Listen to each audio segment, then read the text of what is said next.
బేగంపేటలోనే ఉంటూ ఈ బోధను ఎంత అంటే వెగజల్లినటువంటి వారంటే స్పీకర్ శంకరేంద్రుడు హైదరాబాద్ చుట్టూ ఆయన గుర్రం వేసుకొని తిరిగేవారు ఆ రోజు. అంటే మనం అర్థం చేసుకోవాలి.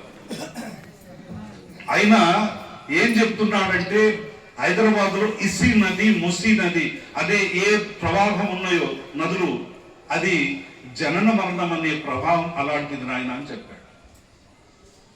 ఇసు నది సే బడానికి, ఈ నదుల కంటే ఇంకొకటి అన్యమైనది ఇంకోటి లేదు.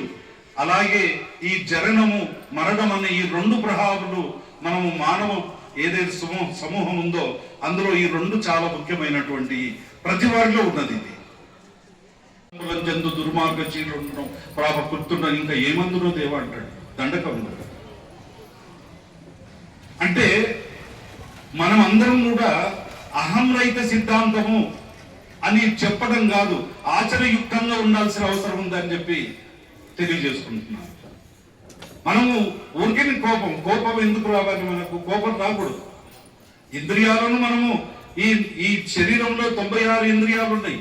అందులో ఏవైతే ఉన్నాయో అవన్నిటిని కూడా మనము ఈశనత్రయాలు కానీ, గుణత్రయాలు కానీ, బద్ధత్రయాలు కానీ, వాసనత్రయాలు కానీ, అరిషడ్ వర్గములు కానీ, ఇవన్నీ మనము మన మహాత్ములను చూసి నేర్చుకోవాల్సిన అవసరం ఉన్నది. వారు ఎంత గొప్పవారు. ఇప్పుడు లక్ష్మణ ప్రభు మందిరంలో ఒక గత 40 సంవత్సరాల క్రితం వెళ్తే వేదిక దగ్గరికి వెళ్ళాలంటే ఎంతో భయం. ఆ వేదిక మీద కూర్చున్నటువంటి గురువులు వాళ్ళు ఎంత గొప్పవారు. వాళ్ళ ముఖ ఛాయ చూస్తే మనము శాంతిపరుడు. వారు ఈ రాజమండ్రి చూస్తే సుభద్రమ్మ గారు ఉండింది ఆ రోజు. ఆమె తెల్లచారి ఇవంతా వెంటికలు తీసివేసుకొని ఆమె వచ్చేది అక్కడికి. ఆమె ముఖ ఛాయలు ఎంత గొప్ప శాంతి కూర్చున్నారు. అలాగే ఎంతో గొప్పలైనటువంటి మార్పులు ఆనాడు ఉన్నారు. అందులో ఆ కోర్ చెందినటువంటి వాళ్ళలో మన దయానంద నావల వెంకటేశ్వర నాయన గారు కూడా. అయితే ఈ విధంగా మనము ఈ యొక్క బోధ యొక్క విశిష్టత తెలియజేసుకుంటూ మనకు విషయం ఏంటంటే శ్రీమద్ పరశురామస్వామి కృపను చెప్పదయ్యే సదసద్రైతం ఏమి పదార్థమో ఈ మైకందార్థములుగా విరివినరయ్య ఓ జనులారా ఇటుగానరయ్య వేమారు నేను మిమ్ము వేడే దింతియ చున్ని నా మీద కృప వచ్చి నన్ను చదవమని మీరు ఓ వినరయ్య ఓ జనులారా ఇటుగానరయ్య. అంటే సదసత్రైతం ఏమి పదార్థము ఈ మైకందార్థములు, ఈ సత్పదార్థము ఈ అసత్పదార్థము, ఈ జీవతత్వము ఈశ్వరతత్వము ఈ రెండుగా వేరుగా భావించడం కాకుండా ఈ రెండు ఒకటేనని ఆ సత్పదార్థాన్ని ఆ అసత్పదార్థాన్ని రెండుటి తెలుసుకొని ఇవి లేకుండా చేసుకోవాల్సిన బాధ్యత మనందరి పైన ఉన్నది. అది మనం ఉండగాలి. అయితే ఇందులో పరిపూర్ణ మార్గస్థులు ఉన్నాం. షడ్విధ లింగ విచారణలో పరిపూర్ణం అప్పుడు పెద్దలు చెప్పారు ఏ విధంగా తరింపాలి పరిపూర్ణుడు అన్నప్పుడు ఈ దీంట్లో ఉన్నటువంటి భావం అంతా కూడా బాగా సమూలంగా నీవు ఆచరించి ఒక బ్రహ్మనిష్ట పరుడైతేనే ఇక తప్ప నీకు ఇది అర్థం కాదని చెప్పాడు. కాబట్టి మనకు ఈ ఈశ్వరతత్వాన్ని జీవతత్వాన్ని సమూహంగా మనం లేకుండా చేసుకోవాల్సిన అవసరం ఉంది. మన భాగవత కృష్ణ ప్రభులు ఎందుకు చెప్పాడు? శ్రీమించున చలబోదయే మహనీయులు చేసి ఎగజనులను ఈ భూమిని సుజనుల కొరక శ్రీరాముడి గర్వయజ శివరామ దీక్షితులను తలచి అప్పో రాబోకున్న తత్తులను ప్రేమాతో బోడినే భూమి నిర్జరు పరశురామ స్వామికి మురకి. అంటే శ్రీమించు నచలబోద అంటే ఒకవేళ మనము ఇంగ్లీష్ లో మన భారతదేశంలో ఒక దగ్గర అమెరికాలో ఇంగ్లీష్ లో కూడా బోధలు జరుగుతున్నాయి. అంటే వాళ్ళు ఏమన్నారంటే ద అచల సిద్ధాంతం is the doctrine of philosophical theory అని చెప్పాడు. దిస్ ద డాక్ట్రిన్ అంటే ప్రపంచంలో ఎన్ని విద్యలు ఉన్నప్పటికీ అన్నిటి విద్యకు మించినటువంటిది ఈ అచల సిద్ధాంతం.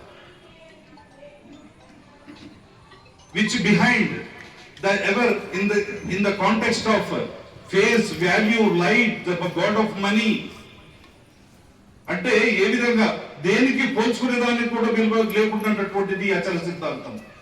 But we have to think, we have to visualise, we have to analyse. మనం అందరం కూడా దాన్ని బాగా అర్థం చేసుకోవాలి. How to inculcate the knowledge in the అంటే ద ప్రెసెంట్ జనరేషన్. మనం ఇప్పుడు వచ్చేటటువంటి మనం అందరము వృద్ధాప్యంలో ఉన్నాం, 50 సంవత్సరాల పైబడి వాళ్ళు ఉన్నాం, వృద్ధాప్యంలో 70 సంవత్సరాల వారు ఉన్నారు, 60 సంవత్సరాల వారు ఉన్నారు, ఇంకా 40 సంవత్సరాల వారు కొద్ది శాతంలో ఉన్నారు. But what is the future? ముందు ఏంటిది మన పరిస్థితి? మనం అందరం కూడా ముందుకు కూడా ముందు తరాన్ని, ఈ తరం వాళ్ళు ఇప్పుడున్నట్టు తరం వారి ముందుకు తరాలు మనం పోయిన తర్వాత మన సిద్ధాంతానికి వారసులు మనం ఎట్లా ఉన్నామో మరి ఆ వారసత్వాన్ని కొనసాగించేటటువంటి మన పిల్లలందరూ కూడా తీసుకురావాల్సిన అవసరం ఉందని మీ అందరికీ సిద్ధాంతపరంగా తెలియజేసుకుంటున్నాం. కాబట్టి అలాంటిది మనకు ఈ బోధ. అందుకోసమే చెప్తాడు, ఆగామికత ఎట్లన బాగుగా వివరించు చెవులు పండుగ కాగన్ అగమ నిగమ ఉపది సత్సాగర పతితార్థము సాంగోపాంగముగా దయతో వినుడి సాంగోపాంగముగా ప్రాగార్థ చరమార్థ యోగములకు సంయోగం గావించి నే గుర్తిరిగినంత సాంగోపాంగముగానన్నాడు. ఎంత గొప్పదైనటువంటి ఇప్పుడు ఆగమ సిద్ధాంతానికి సంబంధించినటువంటి ఆ రోజుల్లో కూడా ఎంత గొప్ప అంటే, ఆగమ సిద్ధాంతం ఆ రోజు పెట్టిపోయి ఉన్నటువంటి సందర్భాల్లో ఆనాడు శివరామ దీక్షితుల వారు మరి కృష్ణప్రభుల వారు ఈ సిద్ధాంతాన్ని ఇంత ముందుకు తీసుకొచ్చారంటే వీళ్ళు ఎంత పెద్ద గొప్ప మహత్వం మనం అర్థం చేసుకోవాలి.